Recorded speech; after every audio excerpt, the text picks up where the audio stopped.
And what we're going to do is show you some of the wonderful stuff that Springfield Arsenal LLC is offering at this show. Here's a original box of Tround ammunition, rare, big box. It's empty, but collectors will like it. There's a line throwing gun projectile, the next item. Some books, Small Arms Today is a very well-known publication. We're selling them for like $4 a piece, fair price. There's 3 Gatling gun magazines for an early, I think a 50 caliber Gatling gun, Civil War era. And there's an instrument which is for calibration of a German rangefinder, I think. And we'll show you the label on that because it rolled over a little here. But in my rusty German, it seems to break out into something about a height adjustment or height finding correction for a certain optical instrument, and tells you a little bit about how to use it here. People think it's a rangefinder, but it's really not. Even though it has 2 little windows right here, I think you look into it with another instrument and not out of it, but maybe somebody will tell me about that. Brought it here was to get it ID'd. It was by the German World War II company. EUG was their secret designator there for the company. I'll figure out what that is someday also. Some nice handcuffs and leg irons here for anybody of that persuasion. A nice German-made panoramic sight for an artillery piece, normally in this position. And I think it dates from circa World War I. Let's see. Who's that made by? That was used by the Finnish Army, you can tell that. And maybe the maker's on here somewhere else.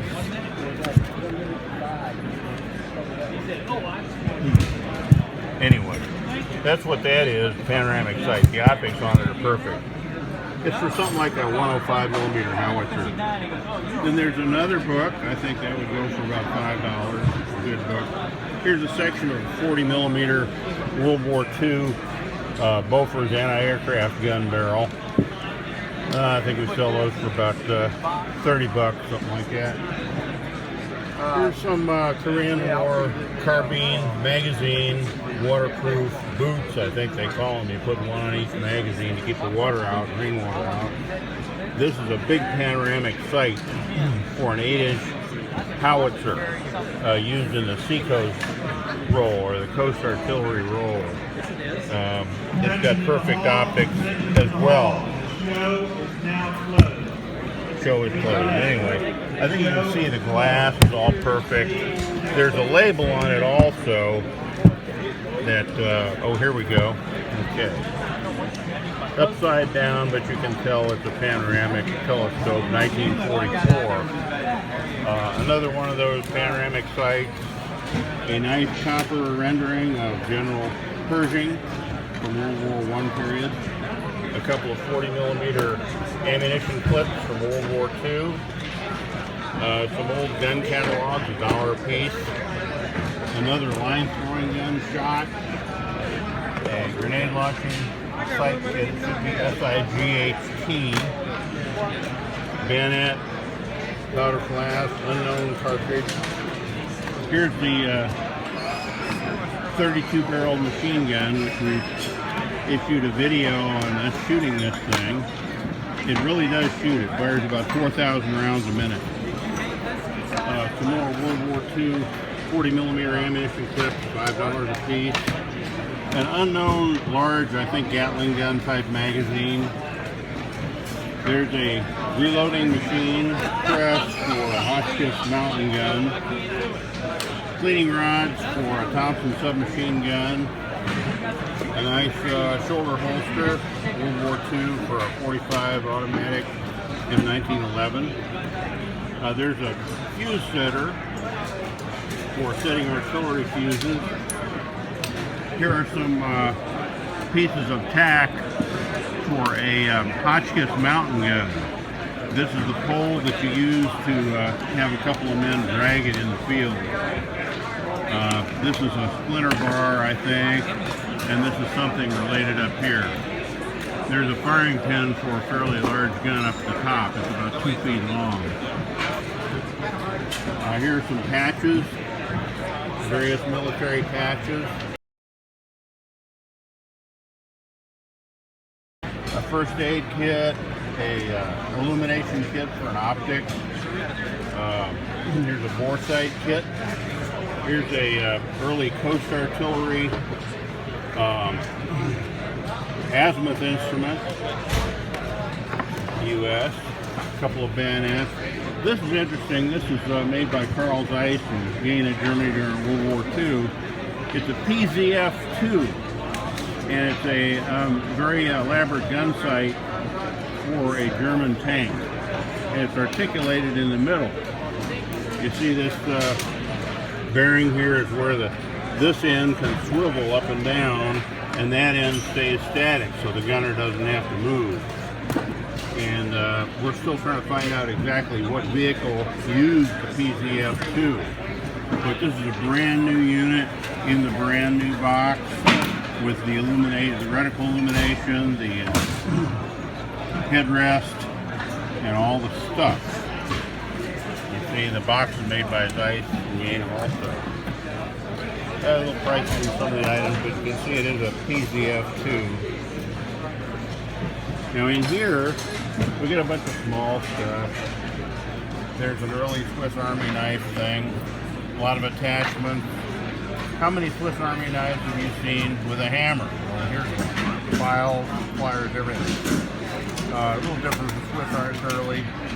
Civil War artillery fuses, 6 of them. There's some kind of primers. There's U.S. rosettes. They usually set them into leather work, especially for cavalry. They're brass. They came from Bannerman's Island. There's some cutaway projectiles for mortars. There's an 81mm cutaway, 60mm white phosphorus. There's some salinometers. There's a cotton-type rangefinder, manual rangefinder. Some M1910 U.S. Cavalry spurs, brand new. Here's a telescope M3, which I think has something to do with anti-aircraft World War II, or finding the altitude of approaching enemy aircraft. There's a Japanese Ford Observer's artillery theodolite.